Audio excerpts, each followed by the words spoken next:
कही क्लियर है? ओके। अच्छा सर, अब एक बात बताओ, अब जब मैं तुम्हारे साथ ये बात कर रहा हूं तो ऑब्वियसली मैंने जो चीजें और बात करी थी वो है, आपको ध्यान है हम लोगों ने एक बात करी थी रिबेट की। Rebate under section 87A। बेटे हर चीज को कायदा होता है लिखने का। ठीक है, वो कायदा क्या है, कैसे लिखा जाएगा समझिएगा। आप मुझे बताइए रिबेट किसको मिलती थी?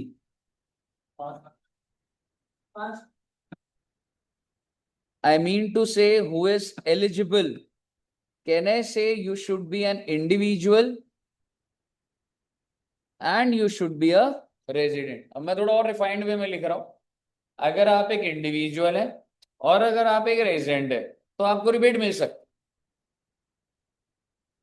आपको रिबेट मिल जाएगी अगर आप एक कंडीशन फुलफिल कर दोगे। और वो कंडीशन क्या थी? आपकी total income up to how much? I think exactly 5 lakh. Up to 5 lakh, 5 lakh या उससे कम है, आपको रिबेट मिल जाएगी। अच्छा जी, तो सर एक बात बताओ, अमाउंट ऑफ रिबेट 12,500 सीधा लिखने का नहीं, अब मैं सिस्टमैटिक लिख रहा हूं, पूरा लीगल तरीके से लिखूंगा। अमाउंट ऑफ रिबेट क्या आएगा? या तो जो भी आपका एक्चुअल टैक्स बनता हुआ आ रहा है तो नील हो जाएगा, या फिर 12,500 विच एवर इज लोअर। क्यों भाई? 4 लाख के ऊपर तुम्हारा कितना आया था? 7,500 आया था। 4 लाख की इनकम करी थी, पहले 2.5 लाख माफ, उसके बाद 1.5 लाख बच गया, उसे 5% 7,500। तो अगर मैं बोलूं टैक्स कितना बना? 7,500। रिबेट कितनी है? 12,500, तो 12,500 थोड़ा मिल जाएगी आपको, लोअर ही तो मिलेगी। समझ रहे हो? तो लिखने का तरीका है बेटे कि एक्चुअल टैक्स जो बनता हुआ आ रहा है और 12,500 विच एवर इज। ओके, कहिए साहब जी, क्या आपको रिबेट क्लियर है? अगर आपको ये क्लियर है, लिख लिया ये। अगर आपको ये क्लियर है तो मेरा आपसे सवाल,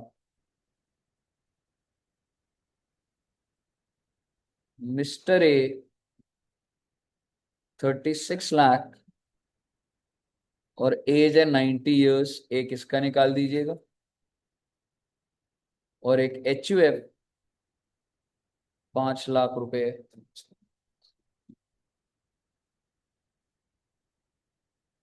मिस्टर ए है 36 साल का, आई एम सॉरी, 36 लाख उसकी टोटल इनकम है, हिज एज इज 90 ईयर्स। कौन सा स्लैब लगेगा? 1 2 3 या 4? 3 लगेगा। लगा दीजिए, 3 लगा दी, मेरे को फाइनल आंसर बताइएगा। HUF आई मीन पर्सन अलग अलग हो गए अब ये, तो आप समझिए।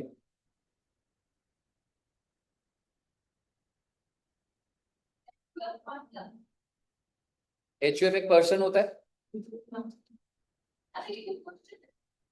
दो क्वेश्चन है। पहला मिस्टर, हाँ जी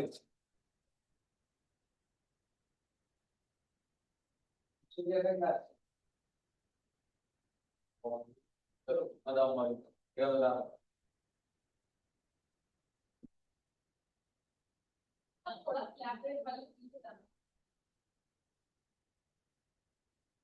ये नोट नहीं करा भाई? ठीक।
कितना है बच्चे HUF का?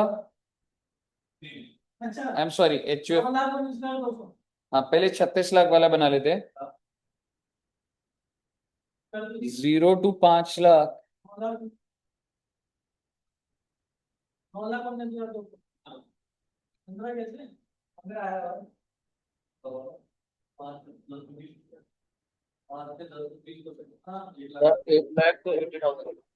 दिखते हैं 26 लाख का 30%। 26 लाख का 30% कितना है?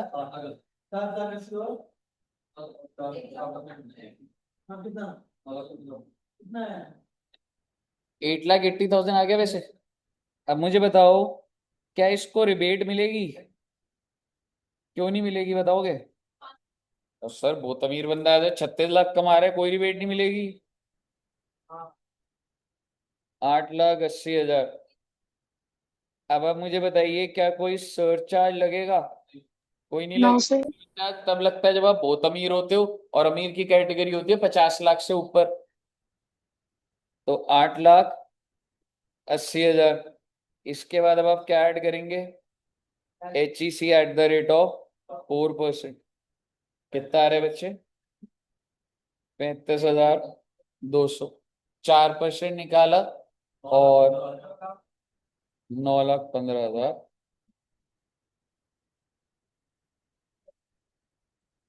HEC is Health and Education Cess। Surcharge अमीर, रिबेट, रिबेट अंडर सेक्शन 87 में अगर डिस्काउंट होता है, जो भी हमने पहले नोट डाउन करा था कि अगर 5 लाख का होता है तो सरकार कुछ डिस्काउंट लगा देती है, पर इस केस में नहीं है। एग्जैक्टली ये सीक्वेंस ऐसे है। देखिए कभी भी चेंज नहीं होगा बच्चे, ये फॉर्म्स हैं, ये सॉफ्टवेयर हैं जो आपके साथ डिस्कस करे जा रहे हैं। ये तो हो गया। 9,15,200 आ गया सबका। सुप्रिया जी का आ गया पीछे। अरे सर दूसरे वाले में तो 5 लाख दिया है, वो तो जीरो है, पर उसमें वो भी लगी डिबेट।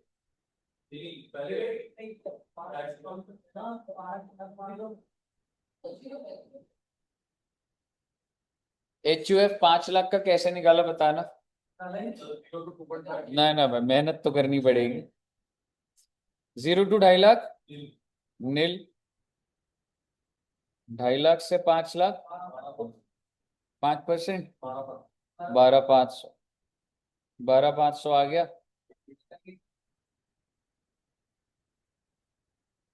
रिबेट नहीं लगेगी या लगेगी? बिल्कुल मिलेगी यार, क्यों नहीं मिलेगी? इधर एलिजिबल में ये कह रहे हैं 0 आएगा। अच्छा, बिल्कुल 12,500 हो गया। क्या आ जाएगा? नील। सरचार्ज लगेगा? अरे कहाँ लगेगा सर। और HEC लगेगा तो 0 हो गया। मुझे बताइए, यहां तक सबका हो गया था? गलत है बेटे, बिल्कुल गलत है। प्रज्ञा जी लिखना बंद हो गई, गई रजिस्टर खराब हो गया। सर क्यों? और क्या, तुम लॉ पढ़ दे गए रे, प्रोविजन लिखा है तेरे सामने, बता मुझे क्यों गलत है। ना ना ना ना ना, अभी भी सर इंडिविजुअल रेजिडेंट तो बोला है। एलिजिबल में लिखा है कि HUF को मिलेगी। सबको क्यों बांट रहे हो आप? इंडिविजुअल को मिलती है रिबेट। अच्छा HUF था वो, मैं इसलिए दिया था ऑब्वियसली, पेपर में यही तो हो जाता है। HUF को रिबेट नहीं मिलती है। आप मेरा इससे पहले वाली क्लास में भी अगर आपने नोट करा है, आप वहां पे भी देख लो, मैंने इंडिविजुअल एंड रेजिडेंट लिखवाया है। समझ रहे हो? तो आप जो रिबेट दे रहे हैं वो रिबेट देनी ही नहीं थी बेटे। 12,500 का टैक्स आया, और सर उस पे अभी पूरा सीक्वेंस बोलूंगा। 12,500 में रिबेट की तो मैं बात ही नहीं करूंगा। एग्जैक्टली सरचार्ज तो अभी नहीं लगेगा, क्योंकि वो तो 50 लाख के ऊपर का ही होता है। 12,500 और फर्दर आप क्या ऐड कर देंगे, HEC @4 कितना रहे, 500।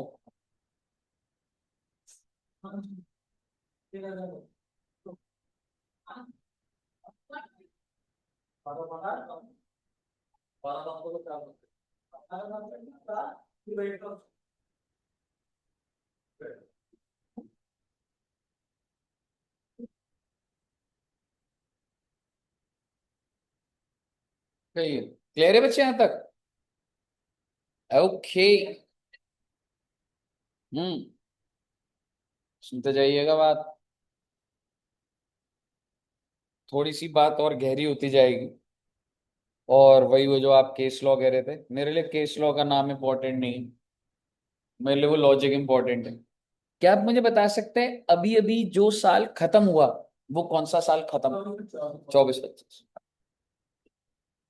1/4/24, 31 मार्च 25। And today is 24th of July 25, 24th of June।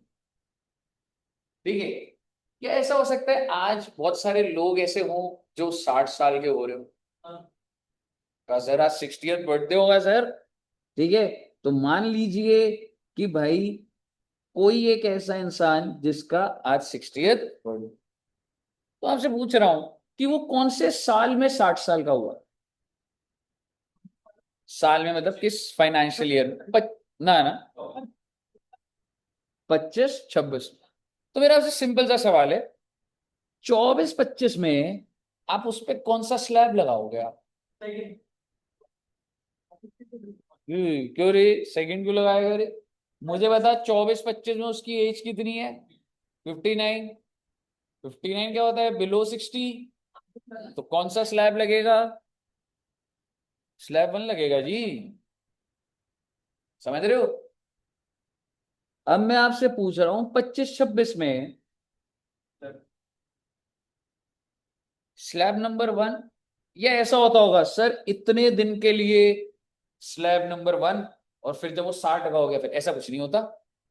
आप 60 साल के हो गए 25-26 में, आपका आपके ऊपर कौन सा स्लैब लग जाएगा? Slab number 2। उस दिन पे क्यों लगेगा? पूरे साल की इनकम पे टैक्स लगता है मैडम। समझ रहे हो, पूरा साल आप कमाते हो फिर बताते हो तो उस टाइम पे कैलकुलेशन होगी। पहले आपको ये समझ आया? विच मेक सेंस कि जो भी बंदा 60 साल का हो जाएगा उस साल में उस पे स्लैब चेंज हो जाता है उसका। ठीक है, मुद्दे की बात ये नहीं है, मुद्दे की बात ये है, क्या कोई इंसान ऐसा होगा जिसका बर्थडे 1/4/25 यानी कि ऑन 1 अप्रैल आता होगा? होगा सर, मैं एग्जैक्ट डेट बोल रहा हूँ। ठीक है, वो सर्कुलर। ठीक है, ठीक है, 1 अप्रैल को ऐसे लोग होंगे जो 60 साल के हो रहे होंगे।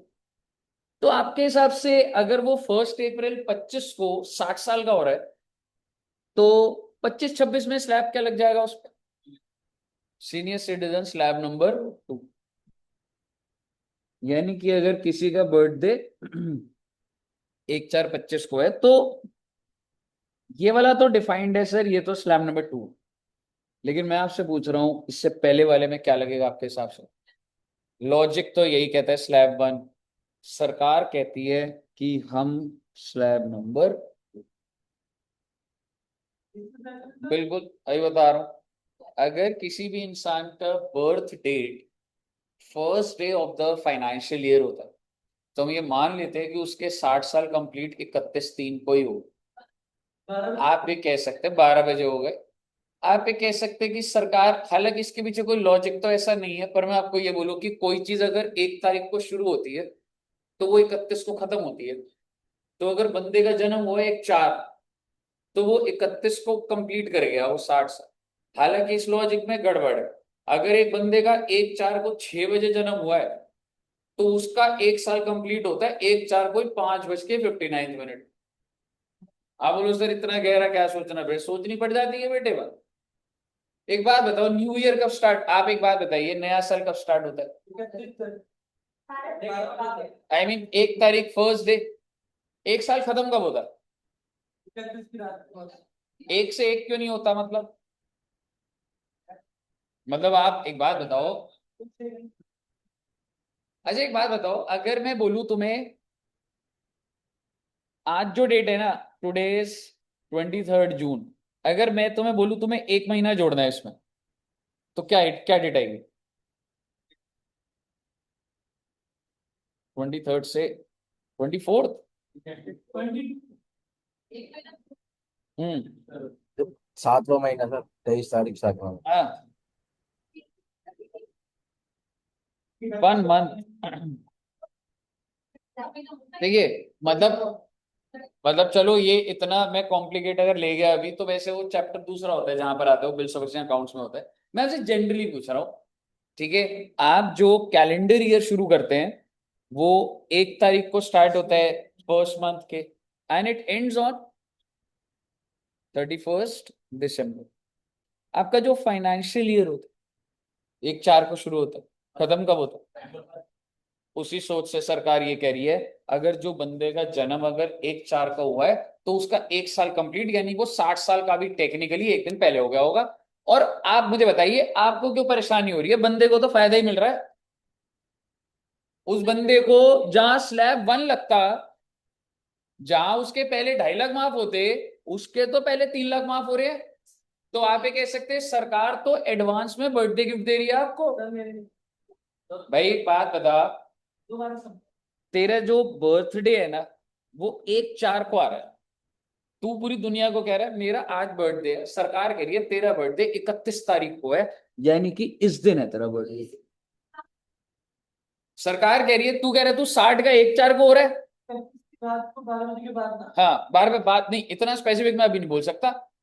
तेरा 31 को बर्थडे है, यानी कि तू 31 को सरकार के हिसाब से 60 साल का हो गया। एक दिन पहले हो गया। और सरकार, तू ये मान ले सरकार ने तेरे को गिफ्ट दे दिया एडवांस में, समझने के लिए। तेरा जन्म तो 1/4 को हो रहा है, सरकार कह रही है नहीं नहीं यार एक दिन पहले मान ले। तूने कहा क्यों सरकार ऐसे क्यों कर रहे हो? अरे स्लैब 2 लग जाएगा। आपने बोला सर क्या फायदा? अरे पहले 2.5 लाख जाए, पहले 3 लाख माफ हो जाएंगे तेरे। तो अगर गवर्नमेंट आपको गिफ्ट दे रही है तो आपको क्या तकलीफ हो रही है? सही बात है सर, ये तो रियलिटी में टाइमिंग का होता है, नहीं प्रैक्टिकल सेंस में ऐसा है। हाँ जी।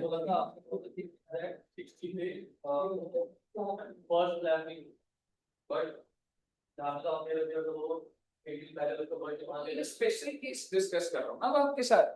अब अगर मैं आपको बोलूं, अब मैं एक जनरलाइज के बाद फर्दर स्पेसिफिक आऊंगा ना, और मैं आपको अगर अब सारी बातें हटाकर कंक्लूडिंग बात बोलूं, ठीक है, ये सारा समझाने का है, मैं आपको टू द, अगर मैं एकदम स्पेसिफिक बात बोलूं, मैं आपको ये बोलना चाह रहा हूं, अगर किसी का बर्थडे 1/4/25 को, एक बंदे की अगर एज 60 हो रही है, ठीक है, तो मैं आपको कह रहा हूं कि आपकी समझ क्या बोलेगी, 25-26 में इस पे कौन सा स्लैब लगेगा? Slab 2, that's obvious. मैंने एड ऑन ये करा है कि 24-25 वाले साल में भी स्लैब 2 लगा दूंगा। Why? Because it is assumed that 60 year completed on 31st March 25। भाई 31 को ही हो गया ना 60 साल का, लगा दिया स्लैब नंबर 2। आप मुझे बताइए क्या इस बात से किसी इंडिविजुअल को कोई परेशानी हो? वो तो खुश होगा वो, क्योंकि जब वो इस साल की डिटेल भरेगा तो उसके पहले 2.5 लाख माफ होने की जगह उसके तो पहले 3 लाख माफ हो। बताइए, क्लियर है? And same goes with 80 years। अगर ये बंदा 60 साल का ना होके 80 का होता है 1/4 को, तो मैं मान लूंगा कि वो 31 मार्च 25 को ही 80 का हो गया, और रादर देन उस पे स्लैब 2 लगता, स्लैब 3 लग जाएगा। बताइए, क्लियर है? आपको लगेगा पेपर तक आएगा क्या? बेटे पेपर में ना वो ऐसे बोलेगा नहीं, सर्कुलर याद है, वो जरूर ये बोल देगा कि उसका बर्थ डेट ये है और उसका जन्म हुआ था, आपको खुद देखना वो 60 साल बैठ रहे होंगे, वो चांस हो सकता है। जिसका बर्थडे 31 को होगा वो तो वही है। अगर तेरा तेरा जन्म ही 31 का है तो कोई दिक्कत नहीं, तो तू यहीं पे है। ऐसे वो हर डेट के लिए नहीं बोल रहे एक दिन पहले ये लो एडवांस ले लो हमसे, समझ रहे? सिर्फ 1 अप्रैल, जो 1 अप्रैल को जो पैदा हुए हैं उनका माना जा रहा है कि तुम्हारा 31 को कंप्लीट होगा। क्लियर है बच्चे? अगर कोई 2 अप्रैल को जन्म हुआ है तो क्या मैं ये मान लूं आप 2 दिन पहले ही 60 साल के हो गए? आप ऐसे थोड़ा ना चल रहा है भाई। सरकार थोड़ी हेल्प करती है, आप ज्यादा हेल्प मांग के चले जाओ। एक दिन का ही है बस। क्लियर है? इसको लिख लीजिए एक बार पहले तो।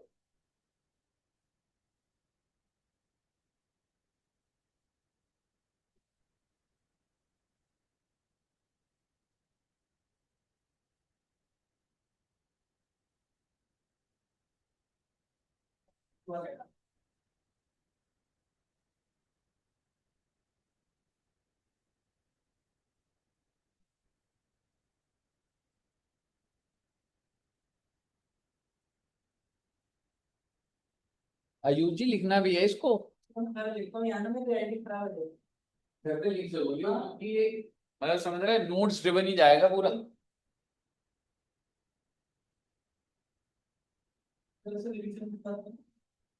हाँ हाँ, मतलब वो ठीक है, बट मतलब वो कंटिन्यूटी मेंटेन कर लियो, समझ रहे? बताइए, क्लियर है बच्चे? आओ जी, एक दो बातें तो और करेंगे बेटे, समझ आया आपको ताकि क्या चल रहा है जिंदगी में।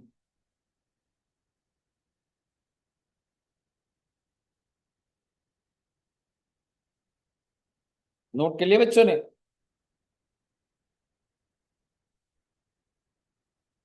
चलिए, अब मैं एक बहुत इंपॉर्टेंट कॉन्सेप्ट कराऊंगा।